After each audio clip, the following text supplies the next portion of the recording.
Assalamualaikum warahmatullahi wabarakatuh. Perkenalkan, nama saya Bidan Happy.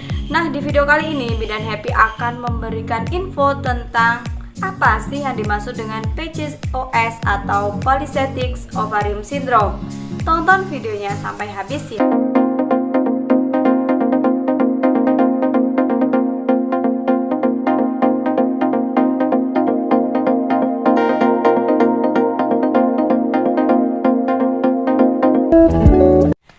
PCOS adalah sindrom atau kumpulan dari beberapa gejala yang menyerang indung telur atau ovarium. Penderita PCOS memiliki 3 hal yang terjadi. Yang pertama, memiliki banyak kista pada ovarium. Yang kedua, hormon pada laki-laki lebih tinggi. Yang ketiga, menstruasi tidak teratur. Banyak kista yang timbul pada ovarium itu adalah folikel, sel telur yang belum matang. Jadi sel telur belum matang akhirnya tidak terjadi ovulasi. Penderita PCOS memiliki ketidakseimbangan hormon karena memiliki kadar hormon pria lebih tinggi dari normalnya. Maka dari itu disebabkan karena hal ini menyebabkan penderita tidak menstruasi dan sulit untuk hamil atau infertilisasi. Penderita PCOS memiliki resiko lebih besar melahirkan dengan prematur, keguguran, dan diabetes kehamilan. PCOS biasanya diderita pada wanita yang subur usia 15-44 tahun. Hampir 70% dari semua yang memiliki penyakit ini tidak terdiagnosis. Dalam jangka lama, PCOS dapat menyebabkan masalah kesehatan yaitu stroke, jantung, diabetes, kanker endometrium, dan depresi. Penyebab dari PCOS atau Polycystic Ovarian Syndrome belum diketahui secara pasti. Beberapa penyebab yang menyebabkan gejala PCOS atau Polycystic Ovarian Syndrome adalah yang pertama genetik, yang kedua resistensi, dan yang ketiga adalah peradangan. Beberapa penyakit yang mungkin menyebabkan PCOS adalah genetik. Penyakit PCOS terjadi di dalam keluarga. Banyak gen yang memengaruhi kondisi ini. Resistensi insulin. Hampir 70% penderita PCOS mengalami resistensi insulin. Ini membuat tubuh berusaha untuk memproduksi lebih banyak insulin. Akibatnya ovarium juga memproduksi hormon laki-laki lebih banyak. Organ yang obesitas biasanya juga mengalami resistensi insulin. Peradangan. Penderita PCOS biasanya memiliki kadar peradangan yang tinggi. Peradangan juga membuat produksi hormon laki-laki meningkat.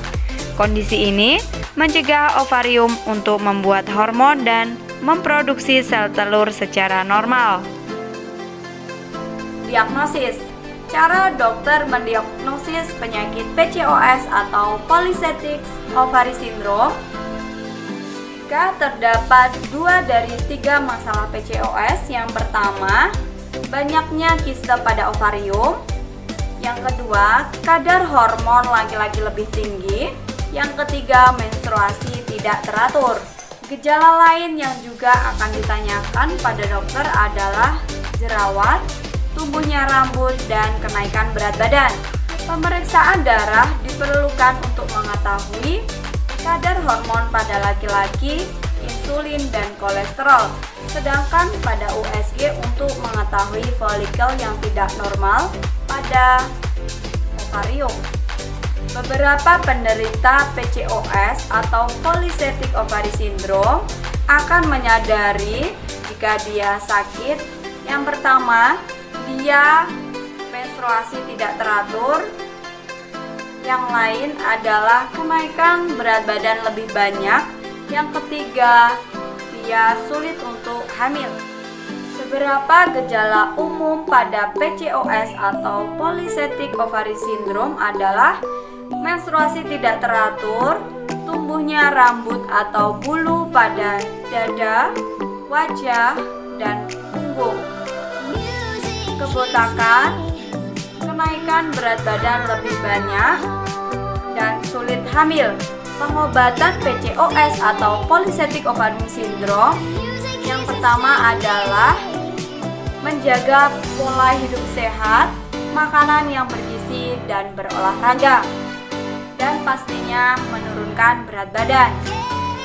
Dengan menurunkan 5-10 berat badan, sudah dapat membuat siklus menstruasi menjadi lebih teratur, menurunkan insulin dan resiko diabetes dan penyakit jantung. Penggunaan pil KB dapat membuat hormon tubuh menjadi seimbang. Hal ini akan merangsang ovulasi, menghilangkan gejala seperti penumbuhan rambut berlebih, dan melindungi tubuh dari kanker endometrium.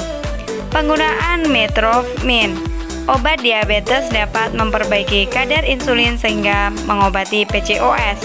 Obat fertilisasi yaitu dapat membantu penderita PCOS untuk hamil, namun resiko untuk mendapatkan bayi kembar meningkat. Pembedahan dapat menjadi pilihan jika pengobatan lain tidak berfungsi. Prosedur ovarian drilling yaitu membuat beberapa lubang kecil pada ovarium dengan menggunakan laser atau jarum tipis yang panas untuk mengembalikan fungsi normal ovulasi.